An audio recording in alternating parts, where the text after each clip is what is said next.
भांति जीवन जीते हुए सिर्फ भोजन, स्नान, निद्रा, शयन आदि के माध्यम से सिर्फ अपने स्वार्थ की पूर्ति करता है।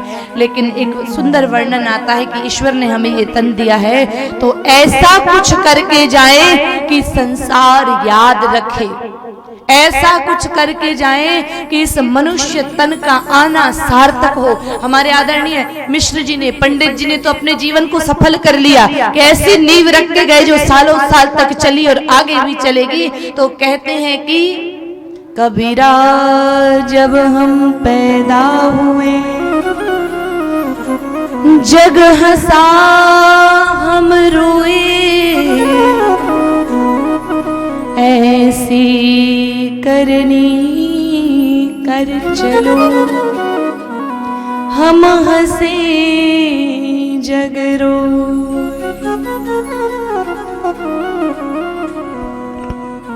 जब मनुष्य संसार में आता है ना, बच्चा जब जन्म लेता है तो जन्मते ही रोता है।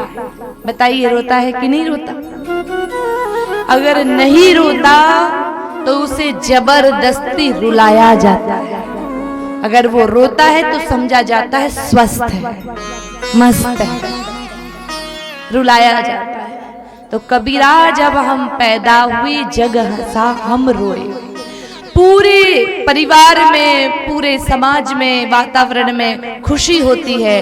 बालक हुआ, बालिका हुई, बच्चा हुआ, बच्चा रो रहा है और सब हंस रहे होते हैं, क्योंकि जीव को तो संसार में परमात्मा ने भेजा तो वह जीव तो निश्चित सोहम सोहम को छोड़ दिया और कुहू कुहू करने लगा। माया के प्रभाव में आकर बच्चा रोया और जग हंसा। यानी हम जब संसार में आए तो हम रोते रोते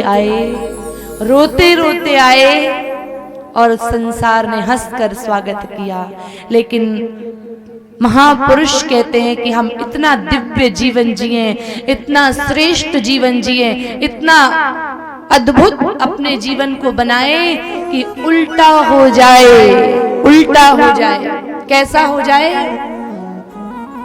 कि जब हम इस संसार को छोड़ करके जाएं तो हम मुस्कुराते हुए जाएं और संसार की आंखों में आंसू छोड़ जाएं तो अपने जीवन को सार्थक मानना चाहिए मेरी भाई बहनों। तो हम समझे कि हमारा जीवन सफल हो गया, सार्थक हो गया, हमारा जीवन का कुछ सार्थकता सिद्ध हो गई। ऐसा अपने आचरण को, अपने विचार को, अपने दिनचर्या को, अपने कार्यों को, अपनी जीवन शैली को ऐसा बनाए कि जग हंसे। और हम रोए थे, लेकिन जब जाने का समय आए तो हम हंसे जग रोए। कुछ लोग ऐसे भी हैं। अब प्रथम तो हमारे आदरणीय पंडित जी जैसे ज्ञानी, विद्वान, कर्मठ, पुरुषार्थी, परमार्थी आदरणीय पूजनीय पंडित जी, जिन्होंने हजारों लोगों की आंखों में आंसू छोड़ करके गए और स्वयं अपने कार्यों से प्रसन्न होकर पधारे। और कुछ ऐसे लोग होते हैं जिनके जाने के बाद लड्डू बंटता है कि नहीं बंटता? बताइए। एक किसी की खबर मिलती है ना, ओहो वो पधार गए, चले गए, अरे राम राम राम राम, खाना छूट जाता है, सन्न रह जाते हैं, चिंतित हो जाते हैं, एक मूर्तिमान हो जाते हैं। अरे राम राम राम राम, क्या हुआ, क्या बात करते हो? अच्छा। और एक व्यक्ति के जाने की खबर सुन करके लोग कहते बढ़िया रहा, चला गया, पाप कटा। ऐसे लोग तो चले ही जाने चाहिए। घर में कुछ बुजुर्ग होते हैं ना, माताएं बहनें विराजमान हैं, घर में कुछ बुजुर्ग होते हैं, घर में कुछ ऐसे सज्जन होते हैं कि माता पिता बच्चे हमेशा चाहते हैं कि काश हमारे दादाजी सदैव रहते, कितने संस्कार देते हैं, कितने प्रसन्न रहते हैं, कितने श्रेष्ठ कार्य हमारे दादाजी ने किए। बहुएं सोचती हैं कि हमारे ससुर जी बड़े आनंद से और 10 साल जिए तो हमें सेवा का सौभाग्य मिले। और कुछ लोग ऐसे हैं जिनके कार्य थोड़े से ठीक नहीं है, व्यवहार वचन ठीक नहीं है, उनके लिए घर के बच्चे कहते हैं कि डोकरो मरे तो शांति आवे। ऐसा अपने जीवन को मत बनाना मेरे भाई बहन। आज 26वीं पुण्यतिथि पर ये प्रेरणा लेकर जाइए कि जीवन हो तो पंडित श्री कल्याण मिश्र जी जैसा हो मेरे भाई बहन। एक बार ताली सेवा करें और नमन करूंगी मैं आदरणीय पूजनीय हमारे पंडित जी बारंबार। ये हमारा जुगल जोड़ी का सौभाग्य है कि उनकी पुण्यतिथि पर हमें यहाँ कहीं ना कहीं उनकी दिव्य आत्मा श्रवण करेगी, कहीं ना कहीं वो यहाँ इस धरती पर कण कण में, इन पत्तों में, इन फूलों में कहीं ना कहीं व्याप्त हैं, कहीं ना कहीं श्रवण कर रहे हैं। देखिए, बात करें हम अपनी सनातन संस्कृति की, अपनी विद्या की, अपने कुछ लोगों का एक प्रश्न रहता है ना कि आज कुछ लोग ज्यादातर क्या है, अंग्रेजी सभ्यता की तरफ जा रहे हैं। ज्यादातर संस्कृत विद्यालयों को त्याग कर, संस्कृत विद्यालयों को पीठ दिखाकर अंग्रेजी विद्यालयों में प्रवेश दिलाना चाहते हैं अपने बच्चों को, क्योंकि आजकल के बच्चों का, आजकल के पढ़े लिखे पेरेंट्स का, माता पिता का मानना है कि कहीं ना कहीं आधुनिकता होती है। और अब ये जो संस्कृत पढ़ना पढ़ाना और ये सब पुरानी बातें हैं भैया, ये सब अब पहले पढ़ते थे, अब तो स्कूल भेजेंगे अपने बच्चे को, भेजना चाहिए, क्योंकि आज की जो व्यवस्थाएं हैं हमारे देश की, वो उन व्यवस्थाओं को चलाने के लिए, आज जीवन जीने के लिए अंग्रेजी बोलना, अंग्रेजी आना, सर्टिफिकेट होना बहुत जरूरी है, निश्चित जरूरी है। लेकिन याद रखिए, उन सबके साथ साथ हमारे अंदर संस्कार होना भी जरूरी है। अब आप फर्क समझिए कि जो संस्कृत गुरुकुल होते थे, विद्यालय होते थे, उनमें और आजकल जो स्कूल है उनमें क्या अंतर है। लिखा तो जाता है, विद्यालयों के द्वार पर लिखा जाता है ज्ञानार्थ प्रवेश और सेवार्थ, जोर से बोलें बच्चे, ज्ञानार्थ और सेवार्थ प्रस्थान। अब आप ईमानदारी से चिंतन कीजिए कि जो बच्चे आज के आधुनिक स्कूलों में पढ़ रहे हैं उनके पास कितना ज्ञान है, पहला। दूसरा, पहली बात तो है कि उन्होंने कितना ज्ञान अर्जित कर लिया है, कौन सा ज्ञान प्राप्त कर लिया है, क्या ज्ञान, ज्ञान की परिभाषा तक आज के बच्चों को पता नहीं है मेरे भाई बहनों कि ज्ञान कहते किसे हैं। और सेवार्थ प्रस्थान, कितनी सेवा हो रही है आज देश में, कितने लोग सेवा में लगे रहे। माता पिता अपने बच्चे को स्कूल क्यों भेजते हैं? इसलिए नहीं भेजते कि मेरा बच्चा विद्या अध्ययन करेगा, ज्ञानी हो जाएगा, विवेकवान होगा, संस्कारवान होगा। नहीं नहीं, आज के माता पिता की सोच है कि मेरा बच्चा 12वीं में फर्स्ट आ जाएगा, मेरिट में आएगा, फिर उसको हम प्रवेश दिलवाएंगे, डॉक्टर बनाएंगे, इंजीनियर बनाएंगे, फिर क्या करेगा? अरे 2-2, 3-3 लाख रुपए सैलरी होगी, बढ़िया खुद का मकान बनाएगा, अपने पैरों पर खड़ा हो जाएगा, शानदार अपना स्टेटस जमाएगा और डॉक्टर इंजीनियर बन करके हमारा नाम रोशन करेगा, सिर्फ धन कमाएगा। तो सीधा सीधा लिखना चाहिए कि प्रमाण पत्र प्राप्तार्थ प्रवेश और धनार्थ प्रस्थान। ये होना चाहिए ना कि प्रमाण पत्र पाने के लिए प्रवेश और धन अर्थ अर्जन करने के लिए प्रस्थान। ज्यादातर कितने डॉक्टर हैं जो आज सेवा के लिए निकल पड़े हैं, कितने वकील हैं जो आज सेवा के लिए निकल पड़े हैं, कितने आज के ये जितने भी पद हैं, कितने इंजीनियर हैं, कितने ऐसे IAS RS अफसर हैं वास्तव में जो सेवा कर रहे हैं। पहले प्रणाम है, जो सेवा कर रहे हैं उनको वंदन है, वास्तव में उन्होंने ज्ञान प्राप्त किया है और वास्तव में उन्होंने सेवा के लिए प्रस्थान किया है। लेकिन अधिकांश बच्चे ऐसे हैं जिन्हें सिर्फ सर्टिफिकेट चाहिए और अपनी सैलरी अच्छी चाहिए, उन्हें ना ज्ञान से कोई मतलब है ना सेवा से कोई मतलब है। ये आज की शिक्षा है मेरे भाई।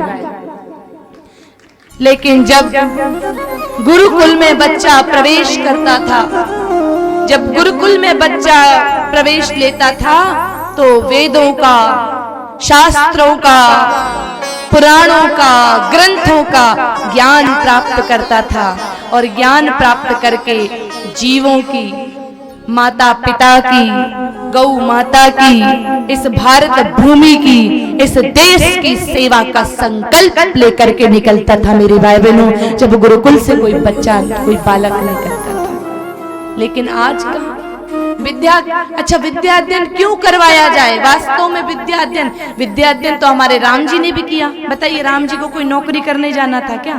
भाई दशरथ जी ने कहा कि बेटा पढ़ लिख जाओ, थोड़ी बहुत पढ़ाई कर लो, फिर नौकरी धंधा पानी करना। राम जी को कौन सी नौकरी सर्विस करनी थी? फिर भी गुरुकुल में प्रवेश किया, क्योंकि विद्या सिर्फ नौकरी के लिए नहीं, विद्या हम मनुष्य की विद्या संस्कार प्रदान करती है। विद्यालय में बच्चों को संस्कारित किया जाता है और विद्या प्राप्त करके व्यक्ति विनम्र, दयालु, विवेकवान, उदार, क्षमावान, सेवा भाव वाला और निर्भय होकर के बाहर निकलता है। विद्या भय मुक्त कर देती है और जीवन जीने की कला सिखा देती है। लेकिन आज ना आनंद मिल रहा है बच्चों को, ना ज्ञान मिल रहा है, ना संस्कार मिल रहा है, ना ही बच्चों को कोई भय मुक्त वातावरण मिल रहा। आज के बच्चे देखना, जो इंग्लिश मीडियम में 8वीं कक्षा का बच्चा जो अंग्रेजी मीडियम में पढ़ता होगा ना, छिपकली देख के भाग जाएगा, अरे मम्मी छिपकली। बोलो, विद्या तो भय मुक्त करती है मेरे भाई बहनों, विद्या निर्भय बनाती है। इस संसार, इस माया के भय से दूर छुड़ाकर भगवान के द्वार तक ले जाने का काम विद्या करती है। और आज के स्कूल में पढ़ने वाले बच्चों का देखिए आप, जो छिपकली से, चूहे से डर रहे। अरे ये वो सनातन संस्कृति है, यह वो देश है जहाँ के बच्चे गौ माता का दूध दही घी माखन खाकर इतने मजबूत होते थे, तन से भी और मन से भी, कि हम भारत के भरत खेलते शेरों की संतानों शेरों के साथ खेला करते थे हमारे देश के बच्चे। मेरे भाई बहनों, जो आज चूहे और छिपकली को देख के डर रहे हैं, वो क्या देश की सेवा करेंगे? क्या हमारे सनातन संस्कृति के नाम को रोशन करेंगे? क्या वो हमारे देश की गरिमा को बढ़ाने का काम करेंगे? बताइए। और माताएं गर्व महसूस करती हैं कि ये तो चूहे से डरता है। और बनाओ, भयभीत बनाओ, डरपोक बनाओ, ताकि आने वाले समय में फिर कोई हमको गुलाम बना ले, आने वाले समय में फिर हमारी विचार शक्ति शून्य हो जाए। निवेदन है, आग्रह है कि बच्चों को शिक्षा के साथ साथ संस्कारी भी बनाना परम आवश्यक है। ये जो आजकल की पढ़ाई चल रही है, इसके साथ साथ वेदों का, शास्त्रों का, पुराणों का अध्ययन भी जरूरी है। विद्या से व्यक्ति अनुशासित होता है, अनुशासन सीखता है। आज के बच्चों में कितना अनुशासन है। आज किसी पढ़े लिखे बच्चे से आप बात करो ना, तो उन्हें इतना भी, आज मैं उन बच्चों की बात नहीं कर रही, उन युवाओं की बात नहीं कर रही जो वास्तव में परिवार के द्वारा संस्कारित हैं, जो बड़ी बड़ी डिग्री डिप्लोमा प्राप्त करने के बाद भी विनम्र हैं, उदार हैं, सेवा भाव वाले हैं। उनकी वो बिल्कुल नाम मात्र हैं, उनको मैं प्रणाम करती हूँ। लेकिन अधिकांश संख्या उनकी है जो 4 अंग्रेजी के शब्द सीख करके और बड़ों को ही ज्ञान देने चले हैं, जिनको बैठना नहीं आता, जिनको बोलना नहीं आता, जिन्हें व्यवहार ज्ञान नहीं आता, जिन्हें पहनना नहीं आता, जिन्हें क्या बताएं अब क्या दे रही है आज की विद्या, क्या नहीं देती। विद्या विनम्रता देती है। आज के बच्चों में कितनी विनम्रता है, कितनी विनम्रता है बताइए। पढ़ाई करने के बाद जैसे जैसे व्यक्ति की विद्या बढ़ती जाती थी, वैसे वैसे व्यक्ति विनम्र हो जाता था, विनम्र होता जाता था, विनम्र होता जाता था। पर जैसे जैसे आज टॉप एजुकेशन प्राप्त करते जाता है, वैसे वैसे अकड़ बढ़ती जाती है, अहंकार बढ़ता जाता है, वैसे वैसे व्यक्ति का अहंकार सिर तक पहुंच जाता है। जबकि विद्या तो विनम्र बनाती है, ज्ञानी बनाती है, विवेकी बनाती है। तो नमन है ऐसे विद्यालयों को जो बच्चों को संस्कारित करने का और वास्तविक विद्या प्रदान कर ज्ञानी बनाने का कार्य करते हैं। प्रणाम है, नमन है। और ऐसे जो लोग हैं जो सनातन संस्कृति की मान्यताओं को, भारतीय सनातन संस्कृति को नहीं मानते हैं, या जिनके मन में शंका है, संशय है, उन सबसे प्रार्थना है कि ये भारत की सनातन संस्कृति सिरमौर है। ये भारत विश्व गुरु है, विश्व गुरु था और विश्व गुरु रहेगा, क्योंकि यहाँ की सनातन संस्कृति एकमात्र ऐसी संस्कृति है जिसका हर कार्य, जिसका हर त्योहार, जिसका हर दिन विशेष चीज लेकर के आता है, विज्ञान से जुड़ा हुआ है, जिसका हर एक कार्य में अध्यात्म के साथ साथ विज्ञान छुपा हुआ। कुछ लोग आजकल पढ़े लिख करके थोड़े से ज्यादा एजुकेशन प्राप्त कर लेते हैं तो उन्हें लगता है कि सब कुछ हम ही कर सकते हैं। ये मत भूलिए कि इस देश की जो नींव है वो सनातन संस्कृति है, और सनातन संस्कृति ने ही दुनिया को ऊंचाइयों पर पहुंचाया। जिनके मन में थोड़ा भी भ्रम हो वो जरा ध्यान से इन कुछ बातों को श्रवण करने का प्रयास करें।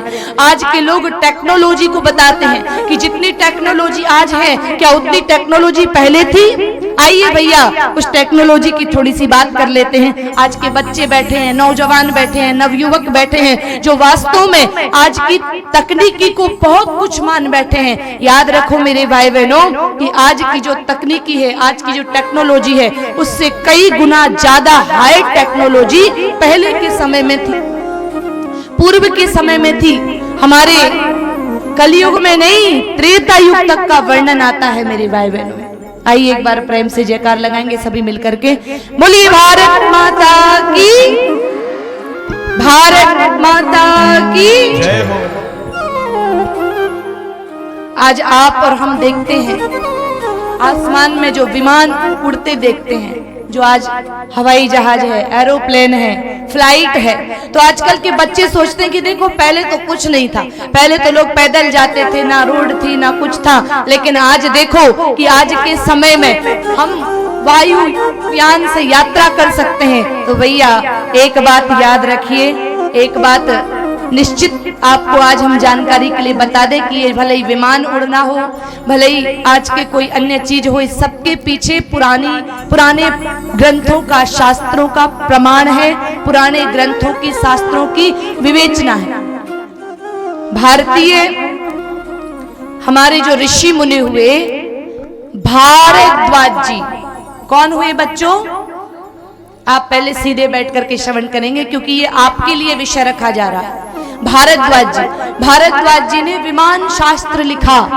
विमान बनाने की प्रक्रिया, विमान बनाने की पद्धति उस विमान शास्त्र में अंकित की गई, विमान शास्त्र में लिखी गई, विमान शास्त्र को लिखा गया, रचा गया, और उसके अनुसार महाराष्ट्र के शिवकर बापू तलपड़े जी ने उस विमान को बनाना प्रारंभ किया। लेकिन उनसे किसी अंग्रेज ने उस विधि को, उस विमान शास्त्र की जो उन्होंने अलग अलग सुंदर चीजें निकाली थी, उसको ग्रहण कर लिया, ले लिया और विदेश ले गए, और विदेश में जाकर के उन्होंने उसी प्रक्रिया से इस विमान को बनाया। और हमारे यहाँ का जो वास्तविक शिवकर बापू तलपड़े जी ने जो निर्माण किया था उसका श्रेय अंग्रेज ले गए। बाकी वास्तविकता तो यह है कि बहुत पुराने समय में हमारे आदरणीय तलपड़े जी ने विमान की रचना कर ली थी और विमान को बना लिया था, लेकिन अंग्रेजों ने उसका श्रेय ले लिया।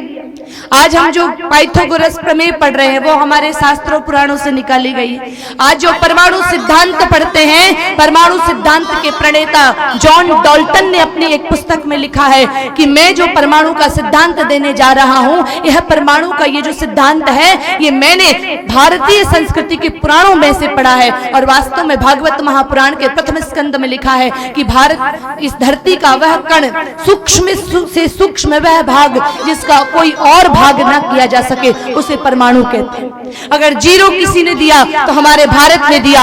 आर्यभट्ट का नाम आपने और हमने सबने सुना है, जिन्होंने शून्य देकर के इस भारत की गणित को, देश की, दुनिया की गणित को आगे बढ़ाया।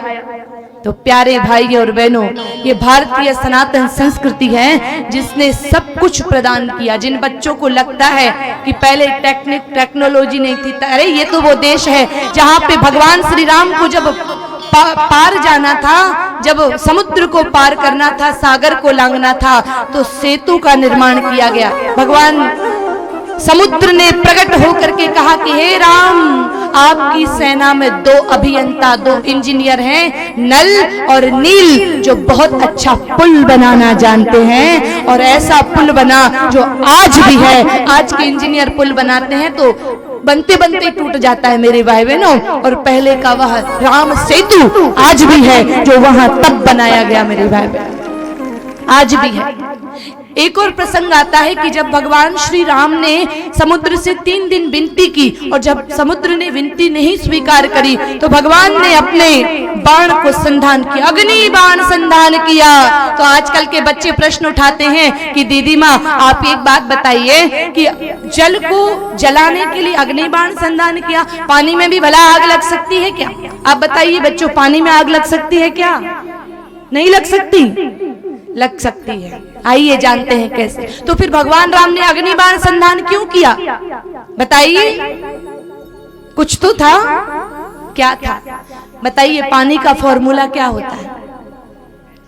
H2O, ये पानी का फॉर्मूला है, ठीक है। अब आप एक बताइए, H2O मतलब हाइड्रोजन के 2 परमाणु और ऑक्सीजन का 1 परमाणु।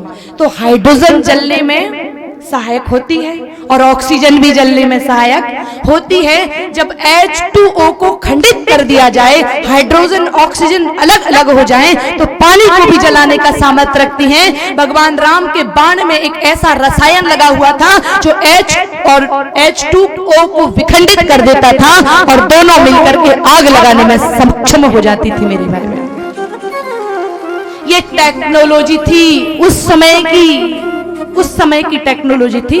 आपको प्रयोग करना हो अगर तो आप ऐसा करना, एक कढ़ाई में जब आपकी माता जी सब्जी बनाती है ना, उस कढ़ाई में गरम तेल जो है होता है ना, जैसे तेल गरम हो ना, पानी डाल देना। क्या होगा? क्यों? पानी में तो आग नहीं लगती, लगती है।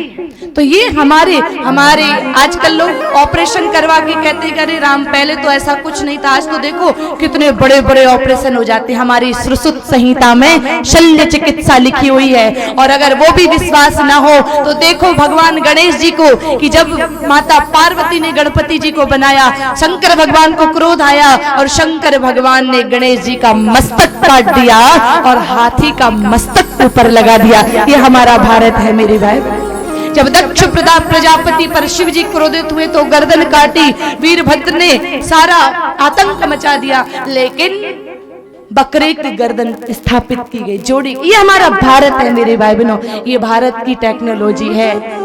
ऐसी कई सारी चीजें हैं, ये हमारा देश है। यहाँ पे सारे व्रत, त्योहार, उपवास विज्ञान से जुड़े हुए हैं। यहाँ की अरे हम तो उस देश के निवासी हैं जिस देश में एक भी दिन ऐसा नहीं जाता जिस दिन कोई त्योहार ना हो। यहाँ उमंग, उत्साह, आनंद। आजकल कई अंग्रेजों के से प्रभावित होकर के कुछ लोग आधुनिकता से प्रभावित होकर के Father's Day, Mother's Day, Children Day, पता नहीं कौन कौन सा डे मना रहे। अरे यहाँ तो हर डे प्रतिदिन त्योहार के रूप में मनाया जाता है। आइए संस्कृत विद्यालय में बैठे हैं, इसलिए तिथियों के माध्यम से जानते हैं। एकम, भाई दूज, आखा तीज, गणेश चतुर्थी, ऋषि पंचमी, नाग पंचमी, हर छठ, संतान सप्तमी, जन्माष्टमी, गोपाष्टमी, दुर्गाष्टमी, रामनवमी, दशहरा, एकादशी, बछ बारस, धनतेरस, रूप चौदस, होली और दिवाली। जहाँ हर दिन त्योहार है, जहाँ उमंग ही उमंग है, वो मेरा भारत है मेरे भाई बहन।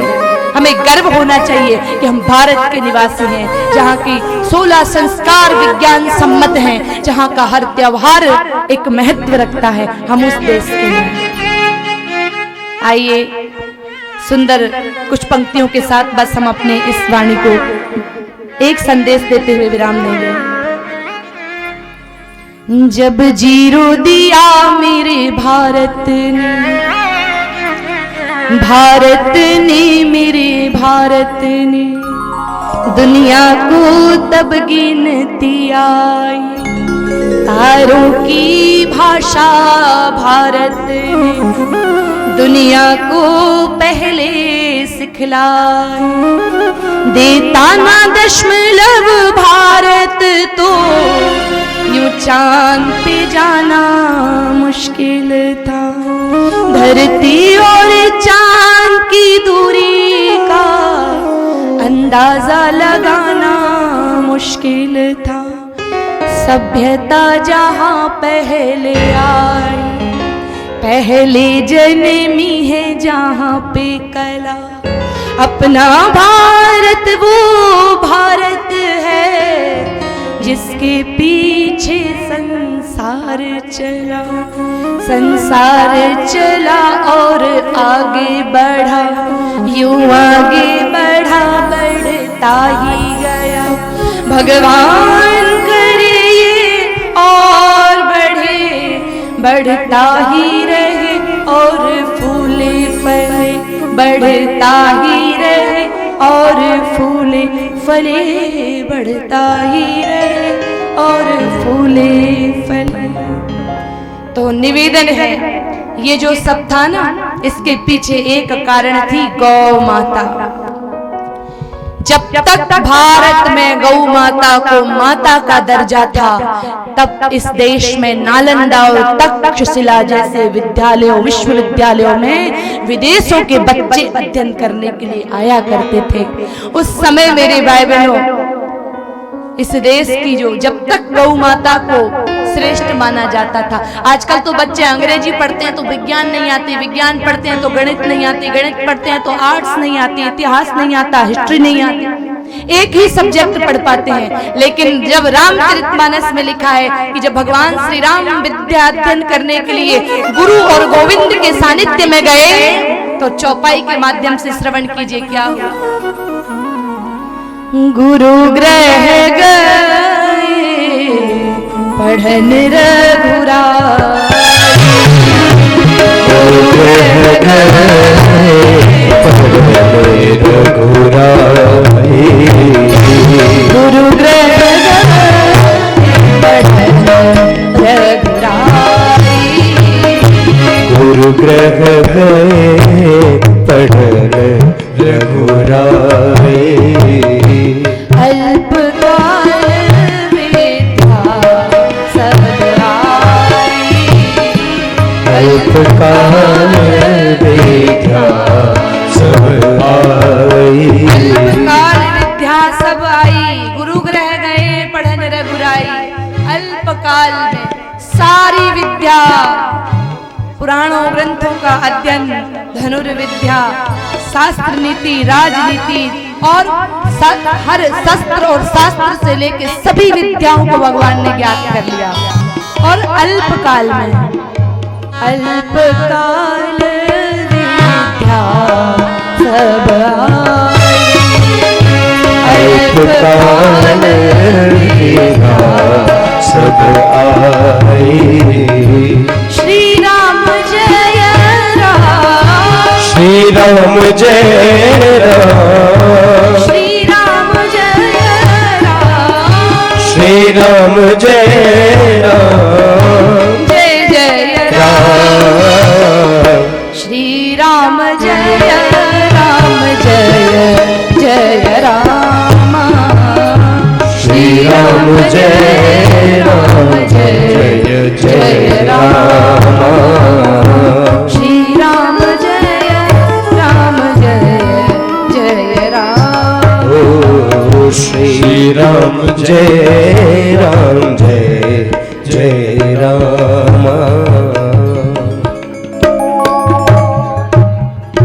जब तक गौ माता को हम माता का सम्मान देते थे, पंचगव्य का सेवन करते थे, और अगर हम विज्ञान सम्मत बात करने बैठेंगे ना, तो हर त्योहार के पीछे पंचगव्य को पान करने के पीछे हर जगह हम इन वैज्ञानिक, अरे गौ माता का एक प्रसंग सुन लीजिए। जो लोग गौ माता को माता नहीं मानते, जो लोग गौ माता जी को नहीं मानते कि एक औषधियों में तो विज्ञान है ही, अगर आप सिर्फ गैया मैया की पीठ को सहला लो ना और गौ माता की पीठ पर हाथ घुमाओ तो बीपी जैसी बीमारी सिर्फ हाथ घुमाने से ठीक हो जाती है मेरी भाई बहनों। ये गौ माता का चमत्कार है।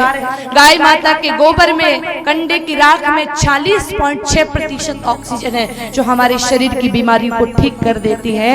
ऐसे ही नहीं कहा गावो विश्वस्य मातरः, ऐसे ही नहीं कहा भारत माता, क्योंकि इस देश की 3 माताएं जिन्होंने इस भारत को विश्व गुरु बनाने को, जिस कारण ये देश विश्व गुरु कहलाया, पहली गौ माता, दूसरी धरती माता और तीसरी जन्म देने वाली माता है मेरे भाई बहनों। आज विद्यालयों में जो तिरंगा लहरा रहा है, इसमें 3 रंग हैं, इसमें सफेद रंग है, हरा रंग है और केसरिया रंग है। सफेद रंग गौ माता का प्रतीक है, हरा रंग धरती माता का प्रतीक है और केसरिया रंग जन्म देने वाली माताओं का प्रतीक है। मेरे भाई बहनों, पहली गो, दूजी धरती माँ, तीजी जननी माँ कहलाए, इन तीनों की महिमा गाता ये गगन तिरंगा लहराए। बस नमन वंदन प्रणाम तीनों माताओं के चरणों में, और आप सबको बहुत बहुत साधुवाद। बस इतना ही कहेंगे, आप सबको बहुत बहुत धन्यवाद। जय गौ माता, जय भारत माता।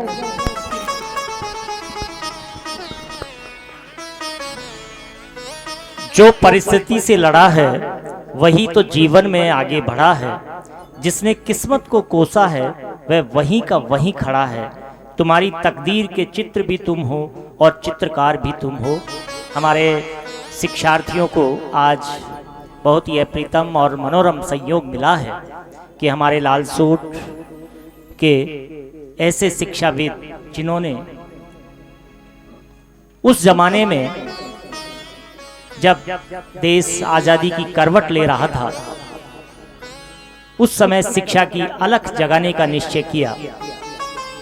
जब कोई साधन उपलब्ध नहीं थे, उस समय इस लालसोट नगर में श्री सनातन धर्म संस्कृत महाविद्यालय की स्थापना करने वाले स्वर्गीय पंडित कल्याण प्रसाद जी मिश्र, जिन्होंने बहुत ही सादगीपूर्ण जीवन जीते हुए इस विद्यालय की नींव रखी। और आज हम इस सनातन धर्म संस्कृत महाविद्यालय के इस प्रांगण में आदरणीय स्वर्गीय पंडित कल्याण प्रसाद जी मिश्र की 26वीं पुण्यतिथि के अवसर पर परम पूज्य स्वामी जी मनुष्य मित्र जी और परम पूज्य डॉक्टर दीदी प्रतिमा जी के आशीर्वचन सुन रहे हैं। लालसोट नगर जो एक धार्मिक नगरी है, ऐतिहासिक नगरी है,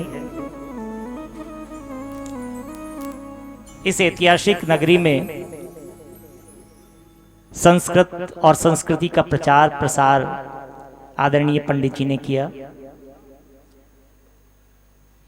स्वर्गीय पंडित कल्याण प्रसाद जी मिश्र के द्वारा जलाई गई, प्रदीप्त की गई ये शिक्षा की मशाल आज दिन दूनी और रात चौगुनी वृद्धि कर रही है। पंडित स्वर्गीय कल्याण प्रसाद जी मिश्र के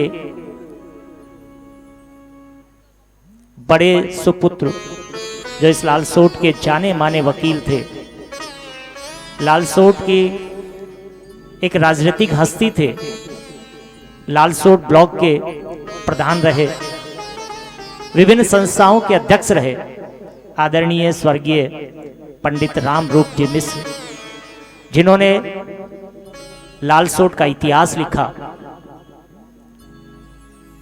आपने इस सनातन धर्म संस्कृत महाविद्यालय को नई ऊंचाइयां प्रदान की।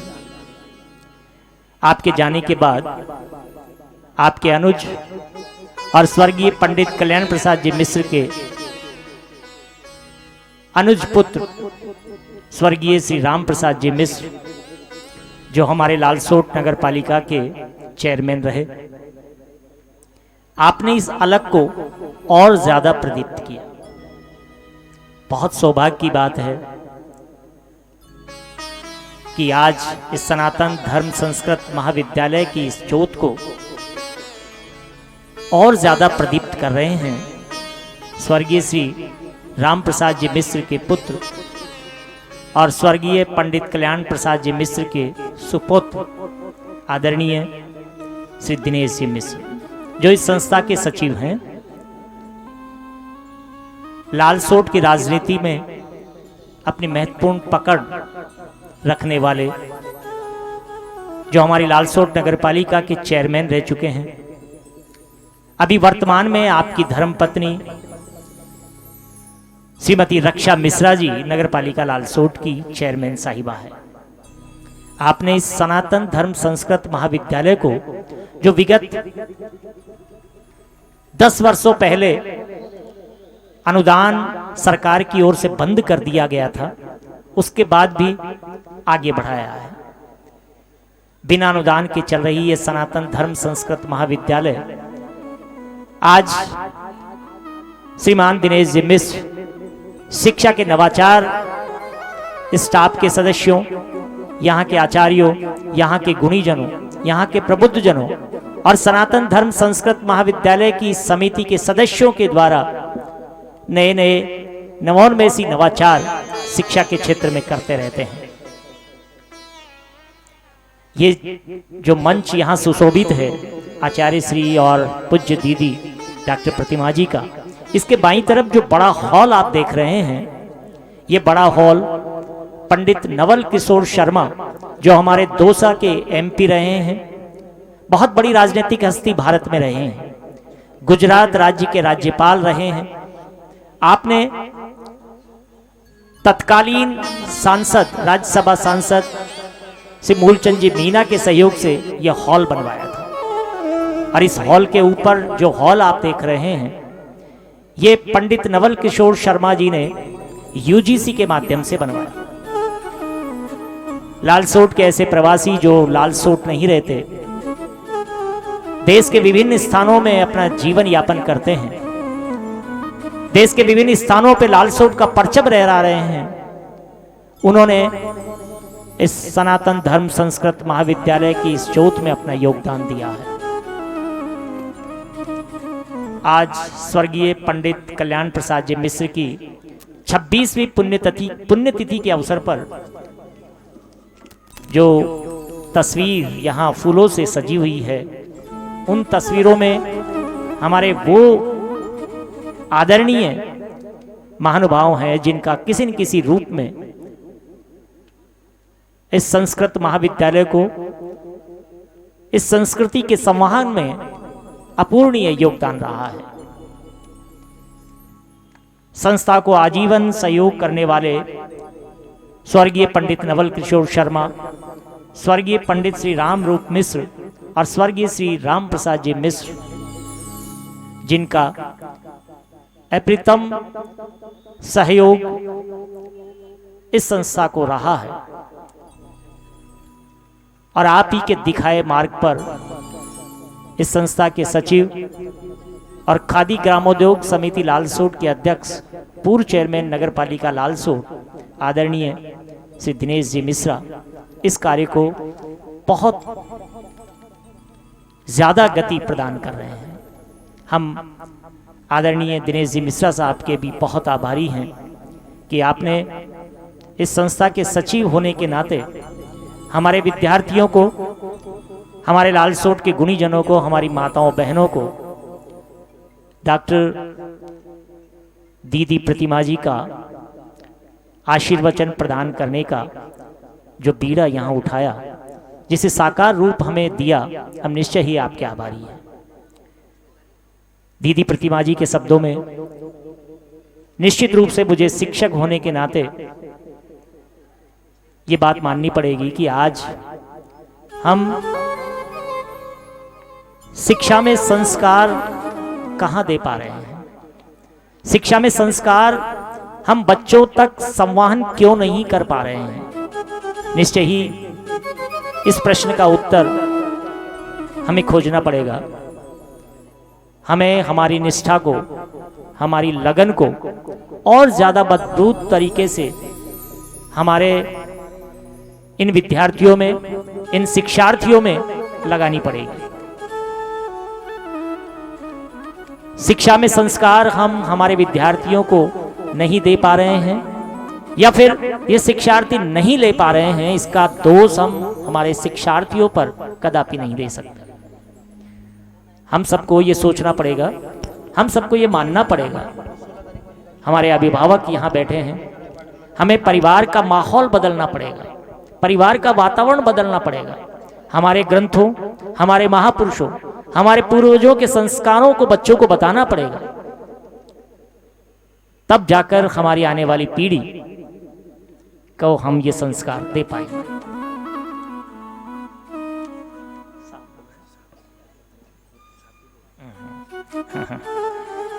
स्वर्गीय पंडित कल्याण प्रसाद जी मिश्र की इस 26वीं पावन पुण्यतिथि के अवसर पर अब हमारे बीच यहाँ पूज्य स्वामी जी जो विश्व मानवता की यात्रा पर निकले हैं,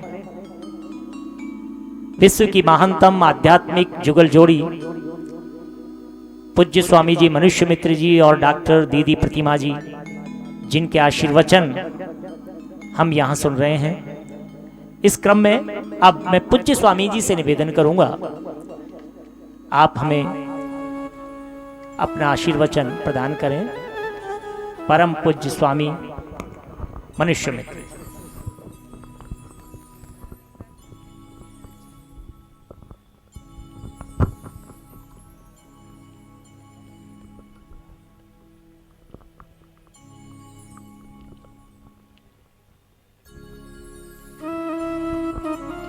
राम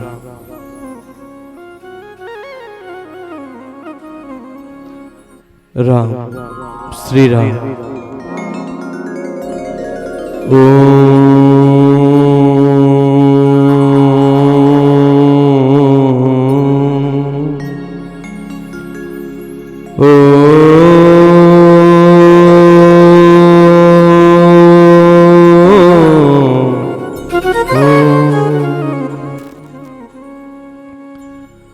ओम सहना भवतु सहनौ भुनक्तु सह वीर्यं करवावहै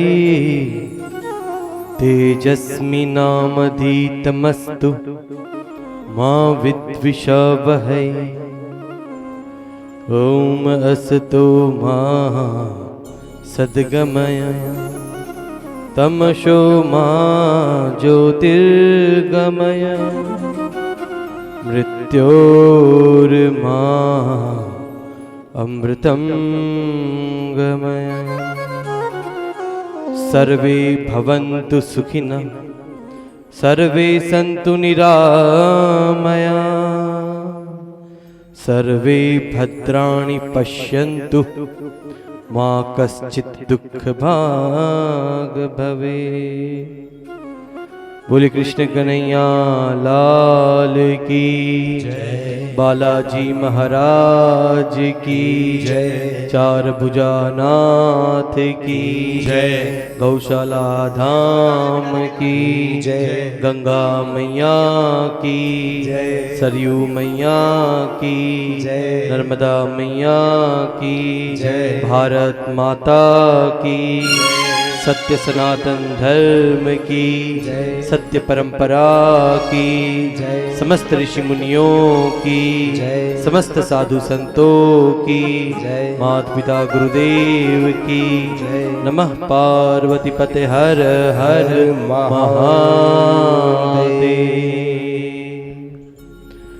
सर्वप्रथम आप और हम सभी लोग मिलकर के श्रद्धा के साथ पूर्ण निष्ठा के साथ एक बार भगवान श्री कृष्ण जी के चरणों में प्रणाम अर्पित करेंगे।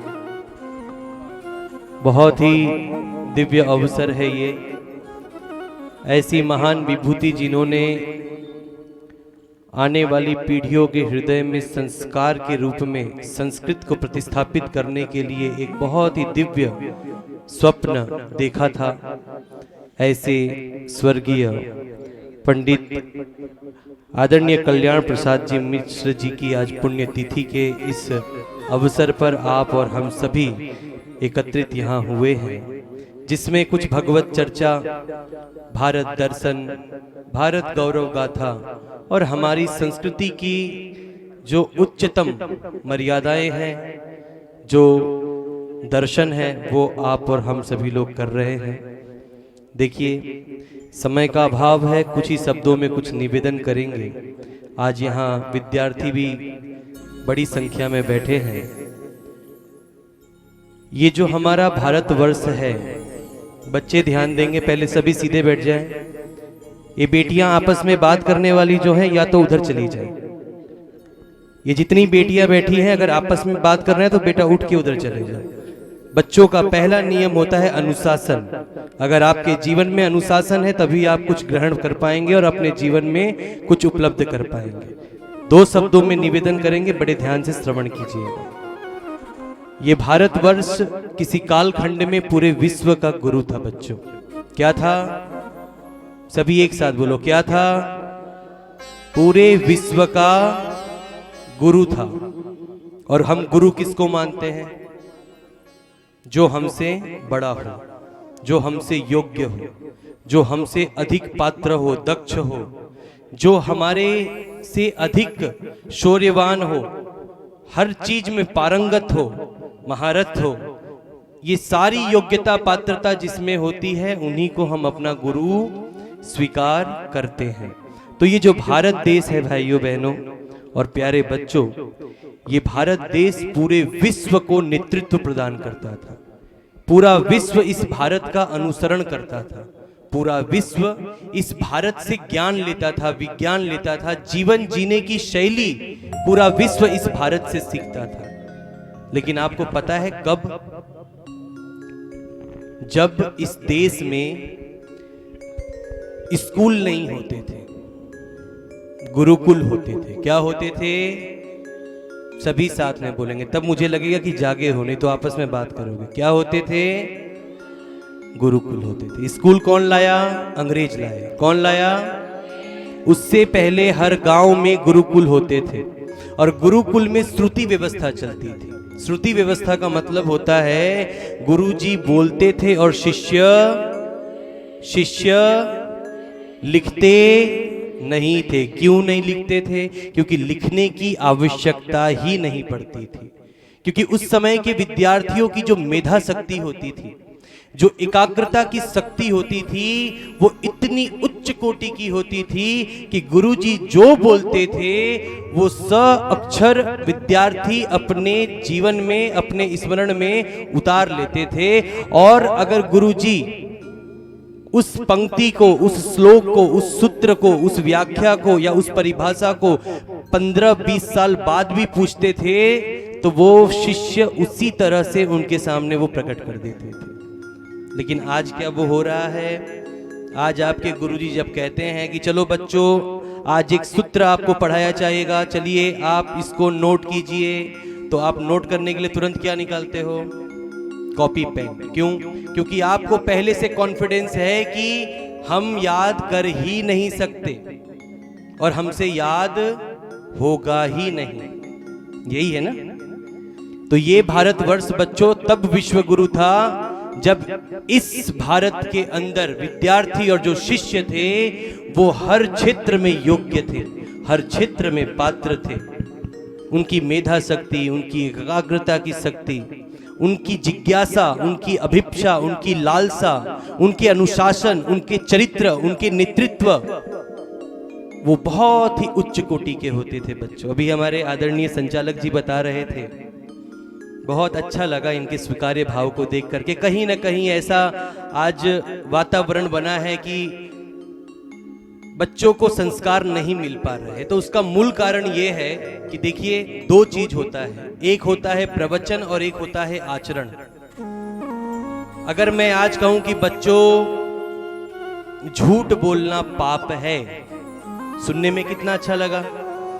और अभी थोड़ी देर के बाद जैसे ही ये प्रवचन खत्म हो और मैं आपको मोबाइल पे बात करता हुआ मिलूं और मैं किसी को बोलूं कि हाँ जी वर्मा जी कैसे हो, जी जी जी मैं अभी चेन्नई में हूं, हाँ बस चेन्नई में हूं और कलकत्ता होते हुए मैं जयपुर पहुंच रहा हूं, आप क्या बोलोगे? देखो महाराज जी अभी प्रवचन कर रहे थे, लाल सूट में खड़े होके क्या बोल रहे हैं कि मैं चेन्नई में हूं। तो आचरण और प्रवचन जब ये दोनों किसी के भीतर स्थापित होते हैं तब कोई बड़ा परिवर्तन आता है। आज की शिक्षा व्यवस्था बच्चों को बोल करके, सुना करके, कह करके, लिखा करके, पढ़ा करके, प्रवचन कर करके सुना रही है, दे रही है, लेकिन आचरण करके नहीं दे पा रही भाइयों बहन। ऐसा नहीं है कि आज अच्छे विद्यार्थी नहीं है, आज भी ऐसे ऐसे दिव्य विद्यार्थी, और हम तो ऐसे संस्कृत के विद्यालय में बैठे हैं जहां के कुछ गुरुजनों ने यहाँ के कुछ विद्यार्थियों के बारे में और यहाँ के कुछ कार्यों के बारे में जब हमें बतलाया तो हमें इतना गर्व हुआ कि सुन करके हमारा मन बड़ा प्रफुल्लित हो गया और हमें वास्तव में बड़ा आनंद आ रहा है कि आज हम संस्कृत विद्या मंदिर में बैठे हुए हैं। तो ऐसे भी आज विद्यापीठ हैं, कुछ विद्यार्थी हैं, लेकिन कुछ अधिक संख्या उनकी है जो केवल और केवल कान से सुनते हैं और एक कान से निकाल देते हैं। देखो बच्चों, आज की शिक्षा व्यवस्था जो मॉडर्न एजुकेशन है वो आज के बच्चों को साक्षर बना रही है। क्या बना रही है? आज आप लोगों को अंग्रेजी पढ़ने को कहा जाए तो आप आराम से पढ़ दोगे, कुछ लोग संस्कृत भी पढ़ लोगे, अगर यहाँ के हो तो 100% पढ़ लोगे, अगर यहाँ के विद्यार्थी हो तो हिंदी भी पढ़ लोगे। साक्षर सब बन चुके हैं, लेकिन साक्षरता के साथ साथ संस्कार बहुत कम विद्यार्थियों में मिलता है। तो उसका मूल कारण यही है क्योंकि आज की जो शिक्षा व्यवस्था है और आज के कई सारे स्कूल्स हैं जिनका उद्देश्य बच्चों की नैतिक उन्नति का नहीं है, बच्चों के कल्याण का नहीं है, बच्चों के अंदर चरित्र निर्माण का नहीं है, बच्चों के अंदर नेतृत्व निर्माण का नहीं है। उनका तो लक्ष्य कुछ और है। मैं कड़वे शब्द प्रयोग नहीं करना चाहता, अनुभवी जन है, बहुत लोग समझ रहे हों। ये भारत की भूमि पर शिक्षा सेवा का क्षेत्र था, चिकित्सा सेवा का क्षेत्र था। गुरुकुल में हमारे वैदिक काल के समय पर हर गुरुकुल में गुरु और गौ माता का सानिध्य प्राप्त होता था। और हमारी संस्कृति में तो गुरु को गोविंद से भी ऊंची उपमा प्रदान है भाइयों बहन। गुरु गोविंद, इतना सुंदर भाव, गुरु को हमने गोविंद की उपमा दी है, हम उनमें गोविंद का दर्शन करते हैं। लेकिन अंग्रेजों ने जब इस देश के ऊपर बुरी नजर डाली तब इस देश की समृद्धि को केवल नहीं लूटा, इस देश की मान्यता, इस देश की परंपरा, इस देश की शिक्षा की उच्चतम गुणवत्ता को भी नष्ट कर करके रख दिया भाइयों बहनों। अंग्रेजों ने सबसे पहले गुरु परंपरा को नष्ट किया। उन्होंने बोला कि जब तक इस देश में गुरु रहेंगे, जब तक इस देश में सांदीपनी जैसे गुरु रहेंगे, तब तक इस देश में भगवान कृष्ण जैसे परमात्मा जन्म लेते रहेंगे। इस देश में गुरु परंपरा को नष्ट करने के लिए उन्होंने सबसे पहला आक्रमण किया कि उन्होंने सारी गुरु परंपरा और गुरुकुल को नष्ट खंड करके स्कूलों की, कॉन्वेंट स्कूलों की स्थापना कर दी और वहां पे गुरुजी को टीचर बना दिया। क्या बना दिया? सर बना दिया। क्या बना दिया? सर बना दिया। आप लोग भी कहते हो ना सर, अगर यहाँ के होंगे तो नहीं कहते होंगे, बाहर वाले तो जरूर कहते हैं। तो हमें बहुत आनंद आया, हमें जब हमारे कुछ गुरुजी जब आए थे, हमारे जब गुरुजी आए थे कि जब आगमन यहाँ हो रहा था, उनकी भाषा, उनकी भाव भंगिमा, उनके उद्देश्य, उनके इस विद्यापीठ में कार्य करने की पद्धति को सुनकर के ये जुगल जोड़ी वास्तव में बहुत प्रफुल्लित हो गए। हमने परमात्मा से यही प्रार्थना किया कि ऐसी ही विद्यापीठ हर जिलों को मिले, हर गांव को मिले, लेकिन बहुत कम है, ऐसी विद्यापीठ बहुत कम है भाइयों बहन। देखो बच्चों, आज स्कूलों में जो बच्चों को एक सर्वांगीण विकास मिलना चाहिए वो नहीं मिल पा रहा। आज आप देखते हैं टेलीविजन के माध्यम से, सोशल मीडिया के माध्यम से, प्रिंट मीडिया के माध्यम से कि ये जो दूर दूर कहीं कहीं बम विस्फोट होते हैं, कहीं आतंक होता है, कहीं हिंसा होता है, ये लोग जो होते हैं ये कोई अनपढ़ गवार लोग नहीं होते हैं। आपने कभी पता लगाया हो या सुना हो कि कई आतंकवादी बहुत क्वालिफाइड होते हैं, कोई बीकॉम, कोई एमकॉम, कोई बीएससी, कोई एमएससी, कोई पीएचडी, कोई डॉक्टरेट, कोई स्कॉलर, क्या क्या क्या क्या। कभी आपके मन में प्रश्न चिन्ह नहीं आया कि इतना हायर क्वालिफिकेशन के बाद भी ये लोग आतंकवादी क्यों बन जाते हैं? क्योंकि इन लोगों को साक्षर बनाया गया लेकिन संस्कार नहीं दिया गया। और याद रखना, जिस शिक्षा में संस्कार और संवेदना ना मिले वो शिक्षा जहरीले नाग से भी ज्यादा खतरनाक हो जाती है, जहरीले सर्प से भी ज्यादा खतरनाक हो जाती है। ये भारत की भूमि ज्ञान की भूमि है बच्चों, ये भारत की भूमि अध्यात्म की भूमि है। आपको और हम सबको गर्व होना चाहिए कि हम सभी उस संस्कृति के संवाहक हैं जिस संस्कृति का ना कोई अंत है और ना ही कोई आदि है। इतनी पुरातन संस्कृति और इतनी गौरवशाली संस्कृति है हमारी भाइयों बहन। आप कोई सामान्य लोग नहीं हो, ये विज्ञान का समय है, डीएनए टेस्ट किया जाता है। अगर आज भी हमारा डीएनए टेस्ट किया जाए तो वीर वीरांगनाओं के, ऋषि मुनियों के और देवताओं के डीएनए के हम हैं। यहाँ हम जितने भी बैठे हैं हम सब रामकृष्ण की संतान है भाइयों बहन। ये तो हम अपनी शक्तियां भुलाए बैठे हैं केवल मात्र। कई सारे पंथ संप्रदाय हैं आज के समय में इस विश्व में, जिन्होंने अपनी शाखाएं बहुत लंबी लंबी लंबी फैला ली। हम सबका सम्मान करते हैं, लेकिन आपको इस बात का गर्व होना चाहिए कि आप जिस संस्कृति में जन्मे हैं और आप जिस संस्कृति के संवाहक हैं, वो संस्कृति महान ही नहीं अपितु बहुत पुरातन संस्कृति है और विज्ञान सम्मत संस्कृति है बच्चों। इस्लाम को आए हुए कुछ ही हजार वर्ष हुआ। सिख, बौद्ध, जैन, फारसी, ऐसे कई सारे अलग अलग अलग मान्यताएं और पंथ हमारे देश में आज संचालित हैं। ईसाई धर्म को भी आए हुए कुछ ही वर्ष हुआ, लेकिन भारत के अंदर जो आज बच्चों को नहीं बतलाया जा रहा वो ये सत्य है कि हमारी संस्कृति, जिसका आज तक कोई न अंत लगा पाया है न उद्गम बता पाया है, इतनी पुरातन संस्कृति है। और उससे भी बड़ी बात यह है बच्चों कि दुनिया की सबसे संवेदनशील संस्कृति है। हमारी संस्कृति कहती है सर्वे भवन्तु सुखिना। हम ये नहीं कहते कि पहले मैं सुखी हो जाऊं, पहले मेरे पिताजी सुखी हो जाएं, पहले मेरा भाई सुखी हो जाए, पहले मेरा पड़ोसी सुखी हो जाए, मेरे मामा चाचा ताऊ सुखी हो जाए। नहीं, हम कहते हैं सर्वे भवन्तु सुखिना, सर्वे सन्तु निरामया, सर्वे भद्राणि पश्यन्तु मां कश्चित् दुख भाग भवे। ऐसी कामना रखने वाली संस्कृति कितनी महान संस्कृति होगी आप कल्पना करो, और कितनी उदार संस्कृति होगी बच्चों। आप और हम उस संस्कृति के संवाहक हैं। याद रखना, हमारे वेदों ने एक बहुत प्यारी बात कही है। हमारे वेदों ने कहा है कि इंजीनियर बाद में बनना, डॉक्टर बाद में बनना, एडवोकेट बाद में बनना, साइंटिस्ट बाद में बनना, पिता पुत्र बाद में बनना, बेटी मां बाद में बनना, बहन बाद में बनना, सबसे पहले अगर कोई चीज बनना तो मनुर्भवः मनुर्भवः मनुर्भवः, एक अच्छा मानव बनना। क्या बनना? इस्लाम कहता है कि मुसलमान बनो, ईसाई कहता है, बाइबल कहती है कि ईसाई बनो।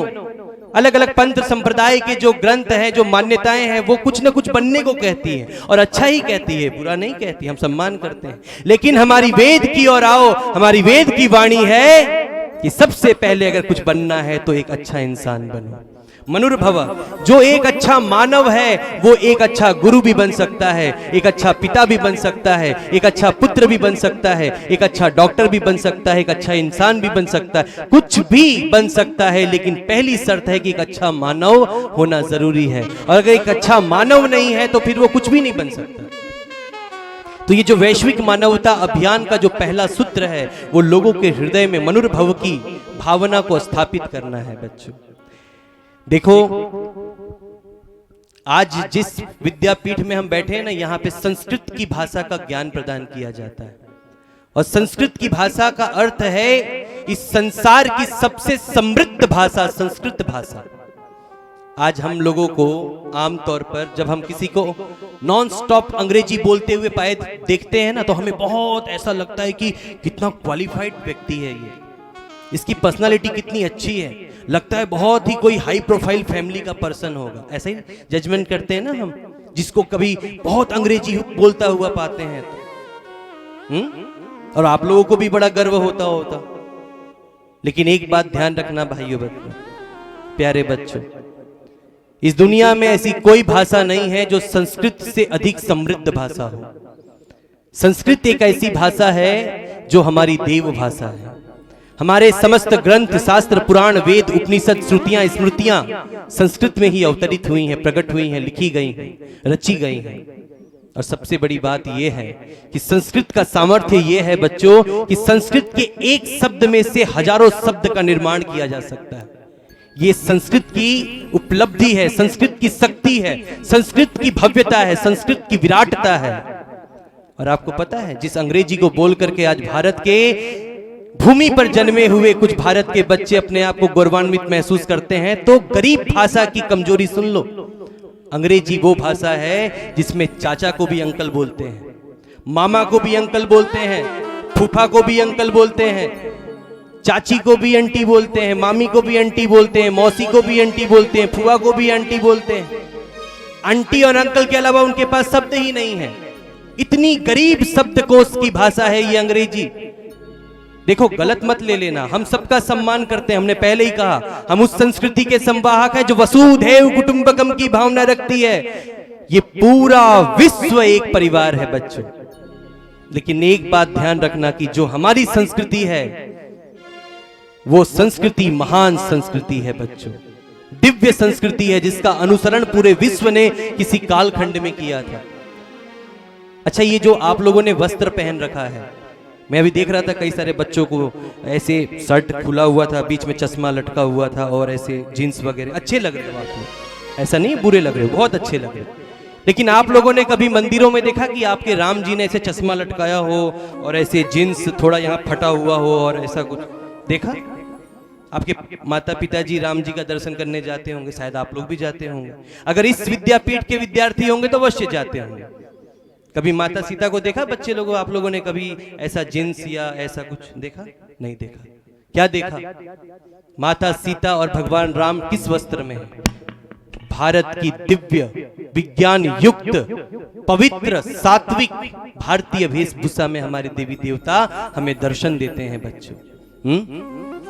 आज ये हमारे देश की दुर्दशा है, हमारे देश की ये कमजोरी है कि आज हमारी भाषा, भूषा, भजन, हमारी कई सारी चीजें बड़ी कमजोर हो गई। हम उनको पीठ दिखा बैठे। देखो, हम ये नहीं कहते कि जींस मत पहनो, पहनो, पहनो, बिल्कुल पहनना चाहिए। अच्छा, एक बात बताओ, अगर आपके घर में माता पिता हैं, बुजुर्ग हैं, और आप उन माता पिता का अपमान करो, तिरस्कारित करो, उनकी उपेक्षा करो, उनको डांटो, फटकारो, गाली दो, गलौज दो, उनकी बात ना मानो, और पड़ोसी के माता पिता को रोज जाकर के सुबह शाम उनको नाश्ता करवाओ, उनके पैर दबाओ, हाथ दबाओ, उनकी आरती उतारो, ये सही है कि गलत है? सभी एक साथ बोलो, सही है कि गलत है? गलत है ना? तो ये जींस हमारी संस्कृति नहीं है, ये पड़ोस की संस्कृति है, पश्चिम संस्कृति है। उसको तो हम इतना आदर दे रहे हैं, यहां चश्मा, और यहां कम पड़ जाए तो यहां चश्मा, और कई को तो हम देखते हैं यहां भी कम पड़ जाए तो यहां चश्मा। करो, अच्छी बात है, सबका पालन करना चाहिए, लेकिन अपनी संस्कृति का अपमान करके नहीं, अपनी संस्कृति को पीठ दिखा करके नहीं। कभी धोती कुर्ता भी पहन लो मेरे बच्चों, कभी कुर्ता पैजामा पहन लो, कभी तिलक लगा लो। ये वो भारत की भूमि है, और जहां आप बैठे हो ना बच्चों, इस भूमि को स्वतंत्र करने के लिए यहाँ की योद्धाओं ने हंसते हुए अपना बलिदान दे दिया बच्चों। आप लोग आज इतने स्वच्छंद से, इतने स्वतंत्र से, इतने आनंद से, इतनी प्रसन्नता से खुल करके आप घूम पा रहे हो, आनंद ले पा रहे हो, प्रकृति को भोग पा रहे हो, देख पा रहे हो, जी पा रहे हो, तो इस भूमि पे कई ऐसे सूरवीर जिन्होंने इस संस्कृति की रक्षा के लिए हंसते हुए अपना प्राण कुर्बान कर दिया। उन्होंने अपनी संस्कृति को बचाने के लिए, अपने संस्कारों को बचाने के लिए, अपनी सभ्यता को बचाने के लिए, अपनी मान्यता को बचाने के लिए प्राण देना मंजूर किया, लेकिन विधर्मी की संस्कृति को स्वीकारना मंजूर नहीं किया।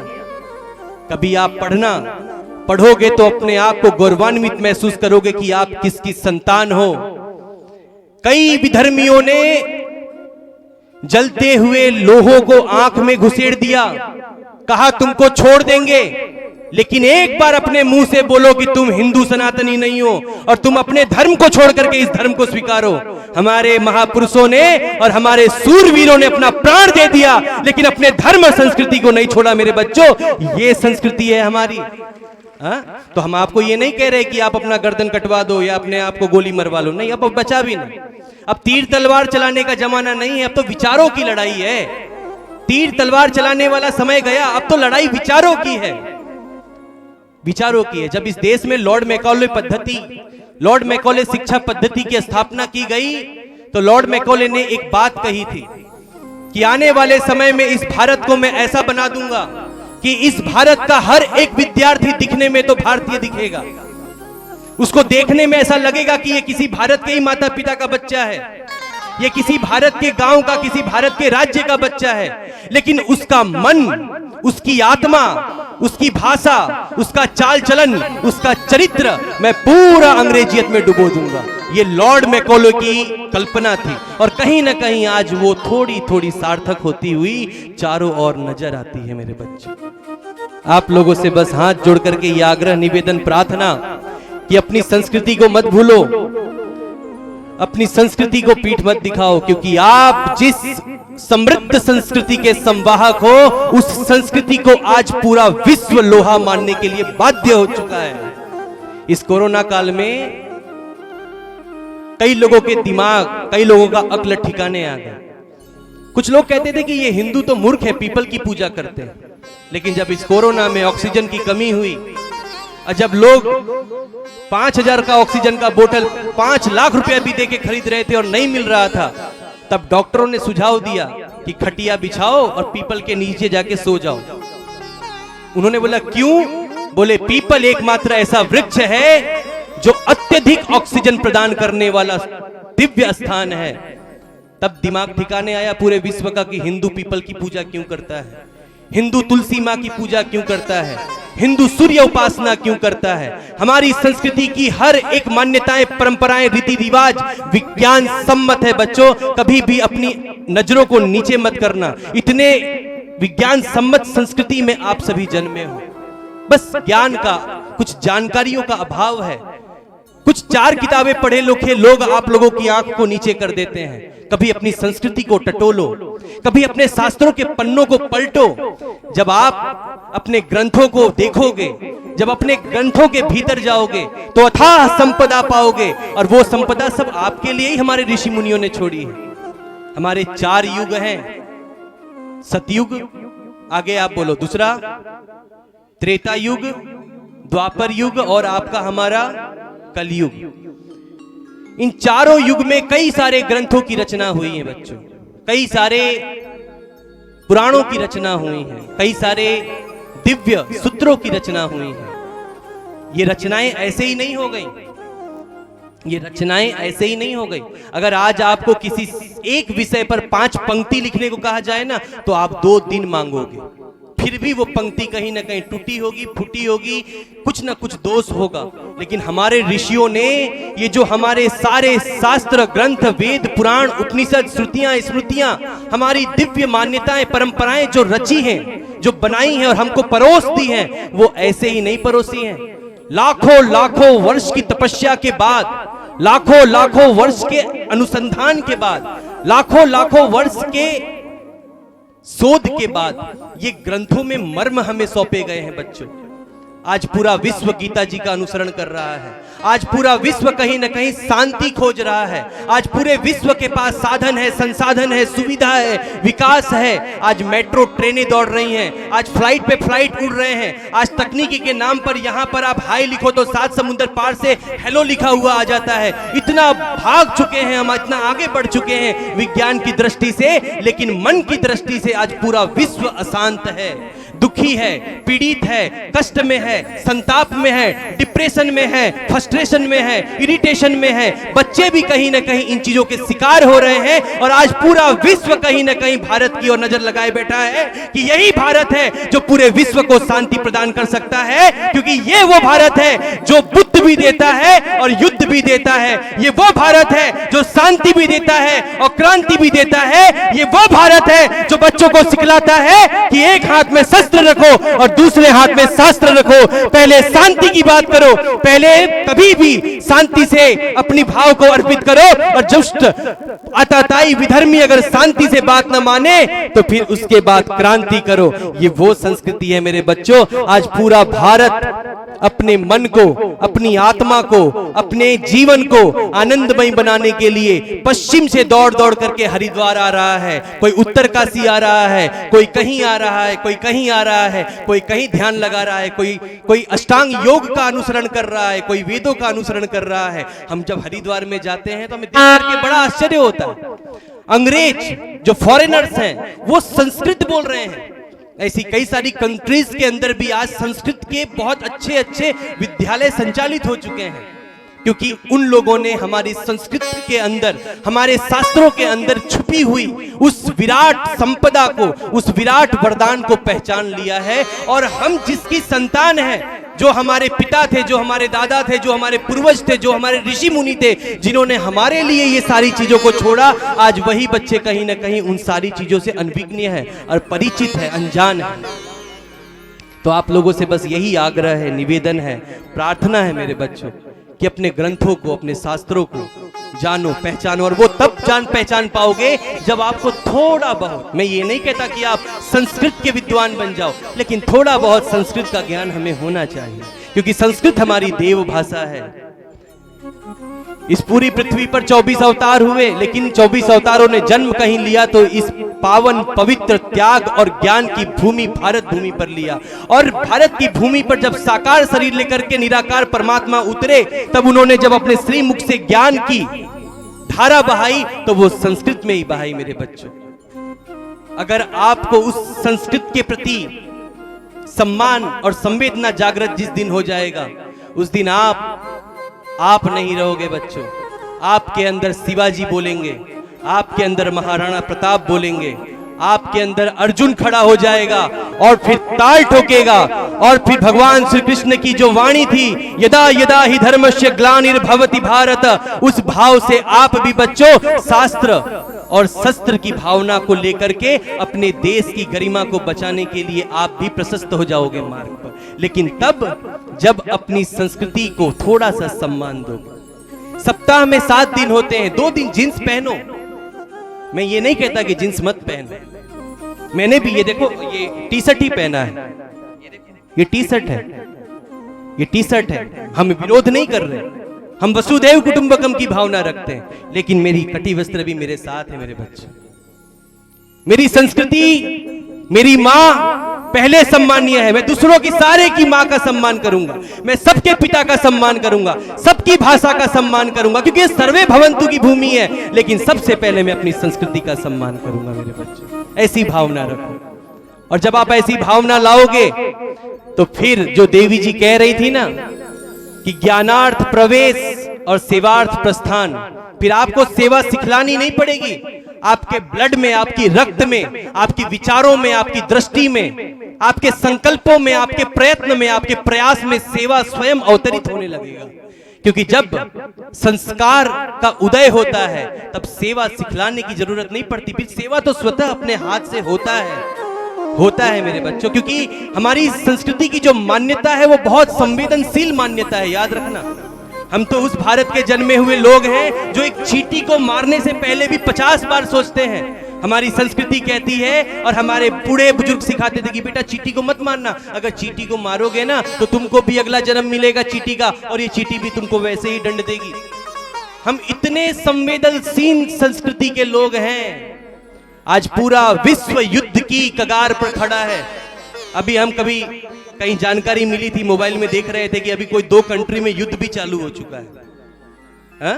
वो दिन ज्यादा नहीं है। ये वैश्विक मानवता अभियान निकालने का सबसे बड़ा सूत्र ही ये है कि आज इस पूरे विश्व ने इतने बम, इतने विस्फोटक, इतने खतरनाक यंत्र, इतने मिसाइल्स, इतने परमाणु, इतने कई सारे ऐसे खतरनाक यंत्र बना लिए हैं कि इस पूरी पृथ्वी को 500 बार नष्ट किया जा सकता है। अगर 100 व्यक्तियों का दिमाग 1 मिनट में फिर जाए ना बच्चों, सिर्फ 100 व्यक्तियों का, ज्यादा नहीं, सिर्फ 100 व्यक्तियों का दिमाग 1 मिनट के लिए फिर जाए तो आधी पृथ्वी 2 मिनट में नष्ट हो जाएगी। ऐसी स्थिति इस पृथ्वी की हो चुकी है। इसलिए पूरा विश्व एक उम्मीद की नजर से भारत को देख रहा है, क्योंकि यही वो भारत है जो पूरे विश्व को पुनः नेतृत्व प्रदान करेगा। क्योंकि ये भारत विश्व गुरु था मेरे बच्चों, ये भारत विश्व गुरु था। और विश्व गुरु हम आज भी बन सकते हैं, लेकिन तब जब आद्य गुरु शंकराचार्य जैसे महारथी, आद्य गुरु शंकराचार्य जैसे दिव्य महापुरुष इस पृथ्वी पर जन्म लेंगे। और इस पृथ्वी पर आद्य गुरु शंकराचार्य जैसे महापुरुष को जन्म देने का सामर्थ्य केवल और केवल संस्कृत के पास है और हमारी संस्कृति के पास है। इसलिए ये निवेदन आपको है माताओं बहनों और मेरे भाइयों, कि अपने बच्चों को थोड़ा सा समय दीजिए, थोड़ा सा कभी कभी अपने ग्रंथों के बारे में बतलाइए, थोड़ा सा अपनी संस्कृति की मान्यता परंपराओं के बारे में बताइए, ऋषि मुनियों के बारे में बताइए, वीर वीरांगनाओं के बारे में बताइए, हमारी संस्कृति की गौरवशाली अतीत को सुनाइए, हमारी संस्कृति की कथा को सुनाइए, हमारी संस्कृति की गरिमा को बताइए, ताकि इन बच्चों के अंदर एक नवीन विचार, एक सृजनात्मक विचार, एक रचनात्मक विचार उत्पन्न हो। आज बहुत गति से हमारे युवा विचार शून्य होते जा रहे हैं। आज व्यक्तिगत विचार बचे ही नहीं हैं। ये जुगल जोड़ी लगभग 1000 से भी अधिक स्कूलों में अभी तक जा चुकी है। और जब हम स्कूलों में जाते हैं और स्कूलों में जाकर के हम बच्चों से पूछते हैं कि बेटा आप पढ़ाई तो कर रहे हो, बड़े होकर के पढ़ाई करने के बाद आपका क्या योजना है, क्या करना चाहते हो, तो हमने देखा 12वीं के बच्चे ऐसे ऐसे बाल खुजला के आते हैं, ऐसे ऐसे खड़े होते हैं, ऐसे ऐसे टेढ़ा टेढ़ा ऐसे ऐसे, क्योंकि कोई योजना ही नहीं है, न कोई जिज्ञासा, न कोई भीतर कोई पिपासा, न कोई तड़प। और अगर किसी के है भी थोड़ा बहुत तो फिर देवी जी जो बता रहे थे, डॉक्टर, इंजीनियर, एडवोकेट, हैं गवर्नमेंट एम्प्लॉई और कुछ ऐसा वैसा बस। आज तक ऐसा नहीं सुना कि मैं पढ़ लिख करके अपनी देश की गरिमा को विश्व पटल पे पहुंचाने का काम करूंगा। मैं पढ़ लिख करके शिक्षित होकर के अपने गांव का नाम रोशन करूंगा, अपने माता पिता का नाम रोशन करूंगा, अपने परिवार का भी कल्याण करूंगा और मेरे अपने भारत का भी कल्याण करूंगा। और ये भारत की भूमि तो भारत के साथ साथ विश्व कल्याण का भी सामर्थ्य रखती है। विश्व कल्याण की बात सिर्फ इस भारत की भूमि पर होता है बच्चों, क्योंकि ये भोग भूमि नहीं है, ये त्याग भूमि है, ये ज्ञान भूमि है, ये संवेदनाओं की भूमि है, ये शौर्य भूमि है, ये साहस भूमि है, ये संवेदन भूमि है, ये भारत की माता की भूमि है। इसको तो माँ की संज्ञा प्रदान है मेरे बच्चों, माँ की संज्ञा। आपने कभी सुना लंदन माता, ऑस्ट्रेलिया माता, कनाडा माता? हा? सिर्फ एक ही ऐसा राष्ट्र है जिसको माँ की संवेदना प्रदान है, क्योंकि ये संवेदना की भूमि है, ये गौ की भूमि है, ये गौ आधारित संस्कृति की भूमि है। तो बस आप लोगों से आज के इस दिव्य अवसर पर यही निवेदन, आग्रह, प्रार्थना कि आज आप इस संस्कृत के बहुत ही दिव्य विद्यापीठ के पावन परिसर में बैठ करके हमारे बहुत ही महान आदरणीय पंडित कल्याण प्रसाद जी मिश्र जी की दिव्य पुण्यतिथि पर आप लोगों ने यहाँ आकर के अपने भीतर जो भाव थे, जो आपकी जिज्ञासा थी कि हम कुछ सुनना चाहते हैं, कुछ देखना चाहते हैं, उसी भाव को सम्मान देते हुए हम लोगों ने कुछ आप लोगों को निवेदन किया है। और हमें पूरी अपेक्षा और पूरा विश्वास है कि आप अपने जीवन में अपनी संस्कृति के प्रति संवेदनशील होंगे और सप्ताह के 7 दिन में आप पराई संस्कृति को 2 दिन सम्मान जरूर देंगे, 5 दिन भी सम्मान देंगे, लेकिन 1 दिन कम से कम आप अपनी संस्कृति को भी सम्मान देंगे। अगर आप सारे बच्चों में से अगर 1 दिन सप्ताह में किसी ने धोती कुर्ता पहन लिया, और मैं कहता हूं धोती कुर्ता पहनने में शर्म आए तो कोई बात नहीं, कुर्ता पैजामा ही पहन लेना बच्चों, और तिलक निकाल लेना और सुबह सुबह उठ करके मंदिर चले जाना और नतमस्तक होकर के प्रणाम करके अपने माता पिता को प्रणाम कर लेना। जुगल सोड़ी समझेगी कि हमारा यहाँ पे आना और बोलना सार्थक हो गया। तो बहुत बहुत धन्यवाद, आप लोगों ने इतनी प्रेम से, इतनी श्रद्धा से, इतनी विनम्रता से हमारे निवेदन को श्रवण किया। आपका बहुत बहुत आभार, धन्यवाद। एक निमंत्रण देंगे कि आप पास के ही स्कूल के मैदान में कथा भी चल रही है, शायद आप सबके संज्ञान में है। आज कथा का विराम दिवस है। 7 बजे से लेकर के 10 बजे तक बहुत ही दिव्य उत्सव महोत्सव के रूप में आज मायरा की कथा होनी है। आप सभी उसमें सादर आमंत्रित हैं। और अगर किसी कारण से आप न भी आ पाए तो ये YouTube का जो चैनल है, और भी आप लोगों के एजुकेशन रिलेटेड जो विद्या से संबंधित गौ माता के पंचगव्य की जो भूमिका है शिक्षा के क्षेत्र में, हमारे विद्यार्थियों के जीवन में, ऐसे कई सारे वीडियोस YouTube के ऊपर डॉक्टर दीदी माँ प्रतिमा, जब आप लिखेंगे YouTube पर तो एक चैनल खुलेगा जिस चैनल में बहुत सारे वीडियोस शिक्षा से संबंधित है, उसे आप देख सकते हैं। आप उनको सुन करके अपने जीवन में एक बहुत अच्छा बदलाव ला सकते हैं। तो आप सभी को सादर आमंत्रण भी है, शाम को कथा में भी पधारें। और बहुत बहुत धन्यवाद। इसी वाणी के साथ विराम करते हुए प्रेम से एक बार आप लोग जयकारा लगा लेंगे। बोलिए गौ माता की जय, बोलिए कृष्ण कन्हैया लाल की जय हो, भारत माता की जय हो। धन्यवाद। ओम शांति। इंसान का इंसान से हो भाईचारा, ये मानव धर्म हमारा, यही